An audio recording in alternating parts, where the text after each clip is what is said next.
कृष्ण गोविंद हरे मुरारी, हे नाथ नारायण वासुदेव। अथ एकोनषष्टितमोऽध्याय। भौमासुर का उद्धार और 16,100 राजकन्याओं के साथ भगवान का विवाह है। 16,100। राजा परीक्षित ने पूछा, भगवान श्री कृष्ण ने भौमासुर को, जिसने उन स्त्रियों को बंदी गृह में डाल रखा था, क्यों और कैसे मारा? आप कृपा करके सारंग धनुषधारी भगवान श्री कृष्ण का वह चरित्र विचित्र जो है सुनाइए। श्री सुखदेव जी ने कहा, परीक्षित, भौमासुर ने वरुण का छत्र, माता अदिति के कुंडल और मेरु पर्वत पर स्थित देवताओं का मणिपर्वत नामक स्थान छीन लिया था। इस पर सबके राजा इंद्र द्वारिका में आए और उसकी एक एक करतूत उन्होंने भगवान श्री कृष्ण को सुनाई। अब भगवान श्री कृष्ण अपनी प्रिय पत्नी सत्यभामा के साथ गरुड़ पर सवार हुए और भौमासुर की राजधानी प्रागज्योतिषपुर में गए। प्रागज्योतिषपुर में प्रवेश करना बहुत कठिन था। पहले तो उसके चारों ओर पहाड़ों की किलेबंदी थी, उसके बाद शस्त्रों का घेरा लगाया हुआ था, फिर जल से भरी हुई खाई थी, उसके बाद आग या बिजली की चारदीवारी थी। हाँ, और उसके भीतर वायु गैस बंद करके रखा गया था। इससे भी भीतर मूरदैत्य ने नगर के चारों ओर अपने 10,000 घोर सुदृढ़ फंदे जाड़ बिछा रखे थे। भगवान श्री कृष्ण ने अपने गदा की चोट से पहाड़ों को तोड़ फोड़ डाला और शस्त्रों की मोर्चेबंदी को बाणों से छिन्न भिन्न कर दिया। चक्र के द्वारा अग्नि, जल और वायु की चार दीवारियों को तहस नहस कर दिया और मूरदैत्य के फंदों को तलवार से काट कूट कर अलग कर दिया। एक ही श्लोक में सारों को जो बड़े बड़े यंत्र मशीनें वहां लगाई हुई थी उनको तथा वीर पुरुषों के हृदयों को शंखनाद से विदीर्ण कर दिया और नगर के परकोटे को गदाधर भगवान ने अपनी भारी गदा से ध्वंस कर डाला। पांचजन्य ध्वनिम श्रुत्वा, भगवान के पांचजन्य शंख की ध्वनि प्रलयकालीन बिजली की कड़क के समान महाभयंकर थी। उसे सुनकर मूरदैत्य की नींद टूटी और वह बाहर निकल आया। उसके 5 सिर थे और अब तक वह जल के भीतर सो रहा था। वह दैत्य प्रलयकालीन सूर्य और अग्नि के समान प्रचंड तेजस्वी था। वह इतना भयंकर था कि उसकी ओर आंख उठाकर देखना भी आसान काम नहीं था। उसने त्रिशूल उठाया और इस प्रकार भगवान की ओर दौड़ा जैसे सांप गरुड़ जी पर टूट पड़े। उस समय ऐसा मालूम होता था मानो वह अपने 5 मुखों से त्रिलोकी को निगल जाएगा। उसने अपने त्रिशूल को बड़े वेग से घुमाकर गरुड़ जी पर चलाया और फिर अपने 5 मुखों से घोर सिंहनाद करने लगा। त्रिशूल चलाए। उसके सिंहनाद का महान शब्द पृथ्वी, आकाश, पाताल 10 दिशाओं में फैलकर सारे ब्रह्मांड में फैल गया। भगवान श्री कृष्ण ने देखा कि मूरदैत्य का त्रिशूल गरुड़ की ओर बड़े वेग से आ रहा है। तब अपना हस्त कौशल दिखाकर फुर्ती से उन्होंने 2 बाण मारे, जिनसे वह त्रिशूल कटकर 3 टूक हो गया। इसके साथ ही मूरदैत्य के मुखों में भी भगवान ने बहुत से बाण मारे। इससे वह दैत्य अत्यंत क्रुद्ध हो उठा और उसने भगवान पर अपने गदा चलाई, परंतु भगवान श्री कृष्ण ने अपने गदा के प्रहार से मूरदैत्य की गदा को अपने पास पहुंचने के पहले ही चूर चूर कर दिया। अब वह अस्त्रहीन हो जाने के कारण अपनी भुजाएं फैलाकर श्री कृष्ण की ओर दौड़ा और उन्होंने खेल खेल में ही चक्र से उसके 5 सिर उतार लिए। सिर कटते ही मूरदैत्य के प्राण पखेरु उड़ गए और वह ठीक वैसे ही जल में गिर पड़ा जैसे इंद्र के वज्र से शिखर कट जाने पर कोई पर्वत समुद्र में गिर पड़ा हो। मूरदैत्य के 7 पुत्र थे, ताम्र, अंतरिक्ष, श्रवण, विभावसु, वसु, नभस्वान और अरुण। ये अपने पिता की मृत्यु से अत्यंत शोकाकुल हो उठे और फिर बदला लेने के लिए क्रोध से भरकर शस्त्रास्त्र से सुसज्जित हो गए और पीठ नामक दैत्य को अपना सेनापति बनाकर भौमासुर के आदेश से श्री कृष्ण पर चढ़ाए। वे वहां आकर बड़े क्रोध से भगवान श्री कृष्ण पर बाण, खड्ग, गदा, शक्ति, दृष्टि और त्रिशूल आदि प्रचंड शस्त्रों की वर्षा करने लगे। परीक्षित, भगवान की शक्ति अमोघ और अनंत है। उन्होंने अपने बाणों से उनके कोटि कोटि शस्त्रास्त्र तिल तिल करके काट दिए। भगवान के शस्त्र प्रहार से सेनापति पीठ और उसके साथी दैत्यों के सिर, जांघें, भुजा, पैर और कवच कट गए और उन सभी को भगवान ने यमराज के घर पहुंचा दिया।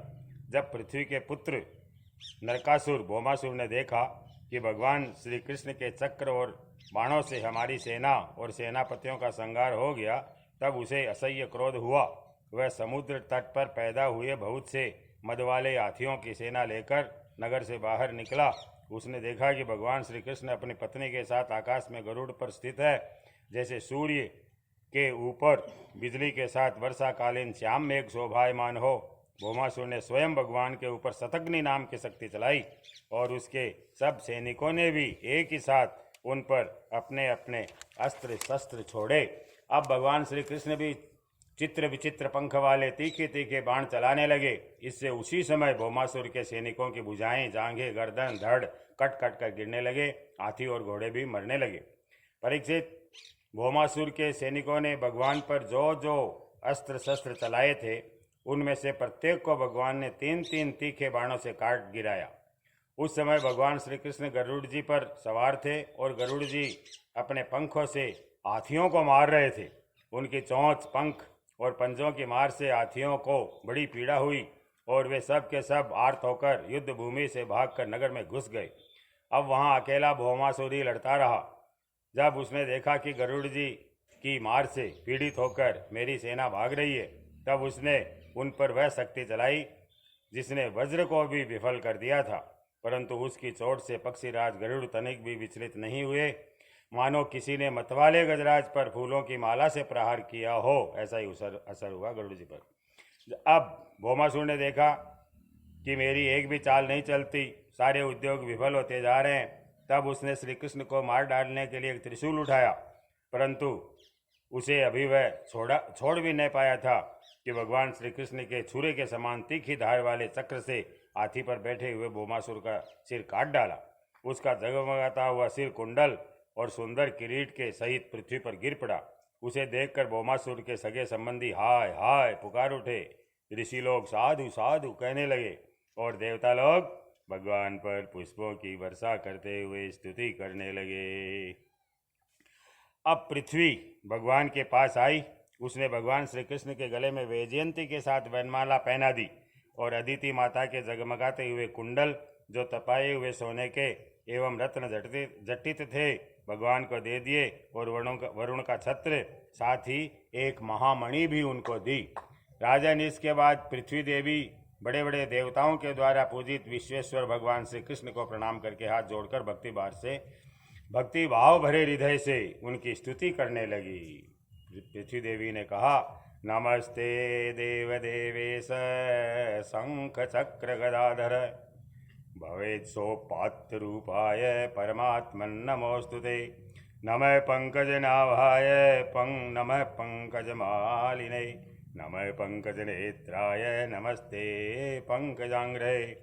नमो भगवते तुभ्यं वासुदेवाय विष्णवे पुरुषायादिबीजाय पूर्णबोधाय ते नमः। अजाय जनयित्रेस्य ब्रह्मणेऽनन्तशक्तये परावरात्मन भूतात्मन परमात्मन नमोस्तुते। पृथ्वी देवी ने कहा, शंख चक्र गदाधारी देवेश्वर, मैं आपको नमस्कार करते हूँ। परमात्मन, आप अपने भक्तों की इच्छा पूर्ण करने के लिए उसी के अनुसार रूप प्रकट किया करते हैं, आपको मैं नमस्कार करते हूँ।